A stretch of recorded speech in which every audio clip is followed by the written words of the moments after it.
नटवर नागर नंदा भजो रे मन गोविंदा। नटवर नागर नंदा भजो रे मन गोविंदा। गोविंद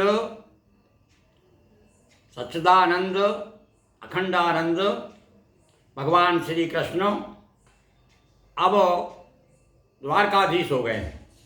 द्वारका नगरी बसाई और द्वारका में एक बार सभा हो रही थी यादवों की, और उसी समय अचानक सभा में उजाला हो गया। चारों तरफ उजाला फैल गया।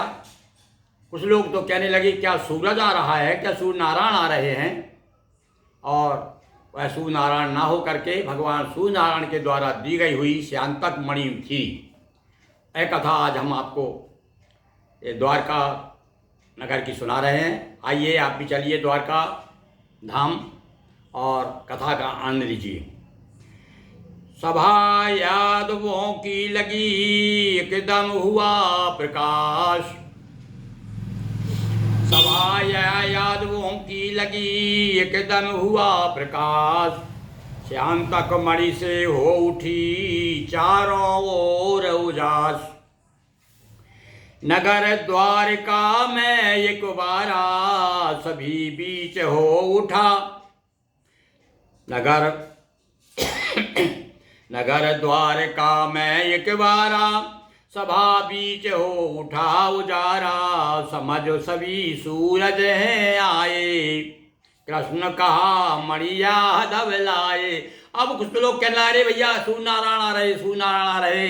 भगवान श्री कृष्ण ने समझा अरे सूर्य नारायण नहीं है भैया, ये सत्यराजित नाम के यादव हैं, वो आ रहे हैं। इनके पास में श्यान्तक मणि है। सत्यराजित पहने मणि आए, चकाचौंध से सब चुंध आए। सारे लोग चकाचौंध में ग्रसित हो गए। सत्यराजित रवि भक्ति कीनी, हो प्रसन्न मणि सूरज दीनी। और भगवान श्री कृष्ण ने समझाया कि सत्यराजित ने भगवान सूर्य की उपासना की है और भगवान सूर्य ने प्रसन्न होकर के इन्हें ये मणि प्रदान की है। और ये मणि कैसी है सुनिए। मणि समझो थी उसकी खेती, 8 भार सोना नित देती। 8 भार लगभग आजकल हम तोला कह सकते हैं, 8-10 तोला सोना रोज देती थी। वो मणि से निकलता था सोना। हाँ, हमने भी ये कथा भी पढ़ी थी। एक संत थे, वो उनके पूजन में भगवान जहाँ विराजमान थे रोज उनको 1 रुपया मिल जाता था। बिल्कुल सत्य घटना है, कल्याण में आई थी ये। तो देखिए ये सिद्धि जब प्राप्त हो जाती है तब क्या स्थिति बनती है। तो यहाँ पर ये जो वो संत जो थे वहाँ 1 रुपया रोज मिलता था। एक आदमी ने देख लिया कि महाराज रोज वहाँ से 1 रुपया निकालते हैं, तो वो गया और उसने वहाँ के सब ढूंढ ढाड़ करके और किधर उधर कपड़े सब कर दिए। उसके बाद में वो रुपया मिलना बंद हो गया था। यहाँ स्थिति क्या है, ये जो सोना देती थी मणि, तो एक भगवान ने जब ये आ गया सभा में तो भगवान ने प्रयास किया कि भाई ये मणि ऐसा करो, ये राज्य के काम आएगा सोना। क्योंकि जनता के राजा जो है जनता की भलाई के लिए तो सब काम करता है। तो ये मणि आप यदि उग्रसेन महाराज को दे दें, हमें दे दें, तो ये द्वारका के काम में आएगी, द्वारका के नागरिकों के काम आएगी। जो पैसा आएगा, जो सोना आएगा, इस प्रकार से आगे प्रसंग चलता है। तो मणि समझो थी उसकी खेती, 8 बार सोना नित देती। सत्यराजित जब से मणि पाई, और सुख संपत्ति वृद्धि अधिकाई। कृष्ण चाहे मणि से हो वृद्धि, राज द्वारका की समृद्धि। किंतु नहीं सत्यराजित दीनी, एक बार प्रसेन ने लीनी। पर उसने मना कर दिया और घर आ गया। अब उसने उसी बीच में क्या हुआ, उसका भाई था छोटा प्रसेन नाम का, प्रसेनजित का। उस मणि को एक दिन उसने मैं सोचा कि अरे इस अंधेरे में भी ये मणि चमकेगी तो मैं पशुओं को, जंगली जानवरों को चमका करके शिकार करके आऊँगा, शिकार करके लाऊंगा। तो उसने वो मणि लेकर के शिकार खेलने चला गया। अब इस बीच में क्या हुआ कि पहन गले में पहुंचा जंगल, प्राण हरे सिंह करके घायल। और एक शेर पर जो चमकाई, उस शेर ने हमला करके और इसे मार डाला। और वो मणि जो है अपने मुंह में रख के छीन ली। अब वो मणि जब शेर के पास में देखी तो वहाँ गुफा के पास में जामवंत रहते थे। उन्होंने उस मणि को, उस शेर को मार के मणि को ले ली और अपनी बच्ची को और वो जो बच्चे थे उनके, उन बच्चों को खेलने को दे दी। गुफा में रहते थे। कौन से रिश्ते? ये त्रेतायुग के भगवान की सेना के और जामवंत, तो बड़ी लंबी उम्र थी उनकी। तो सिंह जामुबंत, सिंह से जामुबंत मणि लीनी, गुफा मध्य शिशुओं को दीनी। मरा प्रसेन सभी ने जाना और सक संदेह कृष्ण परमाना। हाँ भाई देखिए, भादों की जो चंद्रमा है, भादों का चंद्रमा और जो भी देख लेता है तो कहते ना कि कृष्ण ने चांद निहारो रे, मणि की चोरी लागी। कृष्ण ने चांद निहारो री, लोकगीत गाते हैं लोग। भगवान कृष्ण पर चोरी लग गई थी, काय की मणि की। शक हो गया, इसने कहा हाँ अरे कृष्ण ने मुझसे मणि मांगी थी और ऐसा लगता है कि उसी ने चुरा ली है। और ये तो चला गया शिकार खेलने के लिए उधर, पता नहीं। और धीरे धीरे बात जब शुरू हुई तो सारे नगर में फैल गई, भगवान तक आई। अरे सुनो सुनो, अरे आपके ऊपर तो चोरी का इल्जाम लगाया जा रहा है महाराज। अब भगवान श्री कृष्ण देखिए, और क्यों? क्योंकि बचपन की कथाएं उनकी है, चोरी की कथाएं, ये माखन चोरी करते थे तो लोगों को और भी विश्वास हो गया कि हो सकता है श्री कृष्ण ने चुराई। पर भैया अब यहाँ आकर के भगवान श्री कृष्ण ने उस चोरी का कलंक मिटाने के लिए क्या किया? सक संदेह कृष्ण परमानाम। और इधर क्या हुआ? मरा प्रसेन सभी ने जाना, निज कलंक को दूर हटाने गए ढूंढने मणि को लाने। जब पता चल गया कि प्रसेन मर गया है तो सोचा कृष्ण भगवान ने मरवा डाला उसको और मणि को छीन ली, चुरा ली। अब तो भगवान कृष्ण ने सोचा भाई इस कलंक को मुझे दूर करना है।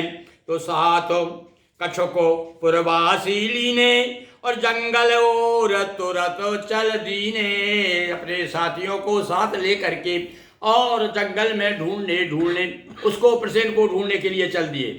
सिंह ने था प्रसेन को मारा और देखी लाश गुफा के द्वारा। जा जंगल में घूमते घूमते पहुंच गए और वो लाश भी मिल गई। वहाँ लाश पड़ी हुई है, शेर ने हड्डी हड्डी पड़ी होगी उसकी, शेर खा गया उसको। और वहाँ पर मणि जो है चमक रही थी गुफा में।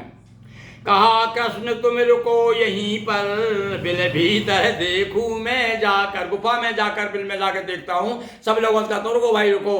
ये देखो भाई प्रसंग आपको भी याद आ गया होगा। कौन सा?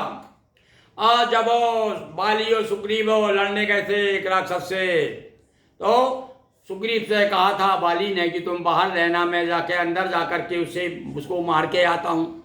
कुछ समय के बाद में गुफा के अंदर से जब रक्त बहा, जब बाली ने उसको मार डाला तो सुग्रीव ने समझा कि मेरे भाई को मार डाला गया है, इसलिए वो वहाँ पर छोड़ करके चला आया था।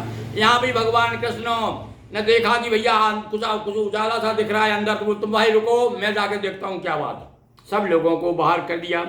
जामवंत से हुआ महारण, था विलंब होने का कारण। जाकर के पहुंचे तो वहां पर एक बच्चा जो है खेल रहा था उससे, और वहां पर जामवंत से भिड़ गए। जाकर पूछा ये मणि किसकी है, ये मणि हमको दो। उन्होंने कहा नहीं, ये मणि तुमको नहीं मिलेगी।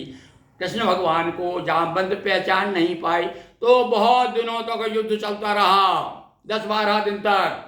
अब ये लोग तो बेचारे देख करके सोचा कहाँ कृष्ण हो सकता, कहाँ चले गए। सारे लोग लौट के आ गए। इधर बसदेव को भी बड़े दुखी हो गए कि मेरा कृष्ण कहाँ गया, मेरा बेटा कहाँ चला गया वो।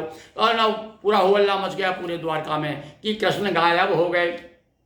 अब इधर युद्ध हो रहा है तो 12 दिन रुक कर पुरवासी, आए ग्रह सब ओढ़ उदासी। सारे दुखी होकर के आ गए। समाचार पुरजन सब दीना, पितु वसुदेव शोकवती कीना। और माता पिता बड़े दुखी हो गए भगवान के। तभी वहाँ ऋषि नारद आए, समाचार वसुदेव सुनाए। कुछ उपाय ऐसा बतलाए, मेरे कृष्ण शीघ्र आ जाए। तब सब मिल करके नारद जी के कहने पर देवी की उपासना की और सत्चंडी यज्ञ किया और विधि विधान से भगवती जैसी पूजन करना है। और देवी भागवत पुराण भी सुनवाया गया। नवरात्रि विधि से कर पूजन, सुना पुराण देवी का राजन। नारद लगे पुराण सुनाने, जगदम्बा की महिमा गाने। कथा समापन अवसर आया, उधर कृष्ण ने रिक्षो हराया। इधर तो जो उपासना पूरी हुई भगवती की, पुराण पूरा हुआ, और उधर भगवान श्री कृष्ण ने जामवंत को हरा दिया। जामवंत हारा पहचाना बहुत भांति, जामवंत हारा पहचाना, ये श्री कृष्ण राम है जाना। हाँ भैया, ये बड़ी सुंदर प्रसंग है और बड़ी सुंदर कथा है ये। जामवंत से कृष्ण की क्यों युद्ध हुआ, इसके पीछे रहस्य है कि जामवंत की भुजाएं फुजा रही थी, तो एक बार कहने लगा कि आज तक मुझे हराने वाला कोई नहीं हुआ है, हे राम मैं तुमसे युद्ध करना चाहता हूँ। भगवान राम हंसने लगे, भैया मुझसे क्या युद्ध करेगा, अभी तो अपन रावण से निपटे हैं। ऐसा कर, तेरी खुजान मिटाऊंगा मैं जाकर के द्वापर युग में, जब मैं कृष्ण का अवतार लूंगा और तब तू मुझसे भर जाना। तो इसलिए भगवान कृष्ण ने उसको हराया। तब उसको समझ में आया, अरे तो वही राम है जिनसे मैंने चैलेंज किया था राम से कि मुझसे लड़ लो। तो बहुत भांति स्तुति तब कीनी, पुत्री स्वयं ऐसे, यहाँ पुत्री स्वयं कृष्ण को दीनी। और फिर कहने लगा कि महाराज एक बात है, मैंने ये मणि जो है अपनी पुत्री को दे दी है, उसका नाम जामवंती है। अब मैं पुत्री से तो लूंगा नहीं, तो एक काम करते हैं, आपको मणि चाहिए तो मैं पुत्री को भी भेंट कर देता हूँ, मेरी कन्या दान कर देता हूँ, तो अपने आप आपको मणि मिल जाएगी। तो इसलिए उन्होंने कहा पुत्री स्वयं कृष्ण को दीनी, मिली जामवंती लघु नूतन, मिली जामवंती बधु नूतन, और मणि ले कर लौटे मधुसूदन। अब बड़ी ही नहीं, मणि के साथ साथ में एक श्रीमती को भी ले आए। पहला विवाह जामवंती के साथ भगवान का हुआ। अब दूसरा विवाह एक और साथ साथ में लगे, याद क्या हो गया, जब लौट करके आए तो वो मणि ला करके बुलाया। उग्रसेन महाराज से कहा, हमारा सत्राजित को बुलाइए, मुझे बदनाम कर रहा है। बुला करके भाई तेरी मणि ले ले, देख तेरी मणि कैसे कैसे सिंह ने तेरे भाई को मार डाला, तूने मेरे ऊपर आरोप लगाया था। तब बड़ा लज्जित हुआ, बड़ा संकोच हुआ, अपराध बोध हुआ उसको, और मन में सोचने लगा कि अरे मैंने कृष्ण के साथ कितना गलत व्यवहार किया है, अब क्या करना चाहिए, ये प्रायश्चित करूं कुछ। तब उसकी सुंदर पुत्री भी थी एक सत्यभामा नाम की। फिर वही बात आई कि अब ये मैं मणि में नहीं रखूंगा, ये कृष्ण को ही दूंगा। तो मणि के साथ में अपनी पुत्री भी दान कर दी, कन्या दान कर दिया। 17 मणि वापिस की कृष्ण मुरारी, सत्राजित लज्जित था भारी, था अपराध बोधयति मन में, बोझ लिए फिरता चिंतन में, प्रायश्चित हितोपाय मन आया, और क्यों न जमाई हो यदुराया। अब मन में विचार किया कि जमाई बना लूं मैं कृष्ण को, अपनी पुत्री का कन्यादान कर दूं। तो सुता सत्यभामा सुकुमारी, देने हित कीनी तैयारी। कृष्ण के पास संदेश भेजा और उन्हें मनाया, प्रार्थना की, स्तुति की, और किया मेरी पुत्री आपको समर्पित है। तो भैया देखो, इस प्रकार से भगवान श्री कृष्ण के 2 विवाह हो गए। विधि विधान के साथ में पाणी ग्रहण संस्कार कराया गया, किया निवेदन कृष्ण मनाया, और पुत्री कन्यादान कराया, पुत्री का कन्यादान कर दिया। तो इस प्रकार से सत्राजित शांति को मणि और निज कन्या का दान, 2 पत्नी पति हुए, 2 पत्नी पति हुए, कृष्णचंद्र भगवान बोलिए कृष्णचंद्र की जय।